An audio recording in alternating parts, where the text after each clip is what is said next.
Help, Heather. How much protein should I be eating? This is Coach Heather, not Coach Heather. Coach Heather, not Coach Heather. I just got done with the coaching call. All right, so today we're going to be talking about how much protein should I be eating. This is one of the questions I get all the time besides the calorie one. And what I'm going to tell you, and you're going to notice a pattern here, start with figuring out how much protein you are consuming naturally in a given week. So I highly encourage you for about 2 weeks to document your food, track your protein grams. MyFitnessPal is great for this because they give you all the macronutrient breakdown. Get your 7-day average for about 2 weeks. Once you get that, see where you are. Let's just say week 1, you averaged 75 grams. Let's say week 2, you averaged 8 grams. So you know you're somewhere between 75 and 80 grams of protein per day. What we want to start to do is have you gently bump that up. And I highly encourage people to focus on 10 to 20 increments, gram increments per week. So like for instance, if you're averaging 75, 80, maybe you say, okay, I don't want to drop below 85 grams. Like that's my new target number. Now, if we're thinking, Heather, where do I want to go long term, right? So let's just assume you're hitting 85 grams every day. You then could bump it up again, 10 the next week. Now you're at 95 grams, so on and so forth. I'm only wanting you to focus on 10 to 20 grams because you need to adjust this and make it an actual habit, not forcing yourself to eat so much protein your eyeballs are about to turn into chicken breasts. We want you to be doing this in a really natural, maintainable way.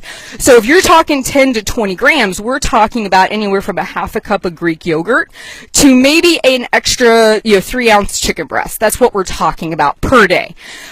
We don't want to go from say 75, 80 grams to 150 grams because your whole world is going to be turned upside down. You're not going to be eating anything remotely close to what you were eating before. Now, in an ideal perfect world, you would probably be eating one of these 3 options. 30% of your calorie intake in protein grams, or body weight in protein grams. And this is body weight based on what would be your ideal body weight. So for example, if you're a 250-pound person, eating 250 grams of protein is excessive. So if you know your like target body weight is 170 grams would be a good number.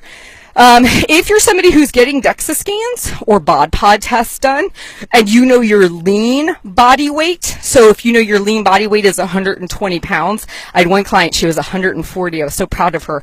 Whatever your lean body weight is, that would be another gram goal you could set for yourself. So 30% body weight or ideal body weight in grams, or lean body weight in grams. Those are 3 good long-term goals to shoot for. Long term. Notice I didn't say that, and notice I didn't say start there. Where did we say start? With what you're actually doing, and then making a 10 to 20 gram increase each week and gently bumping your way up.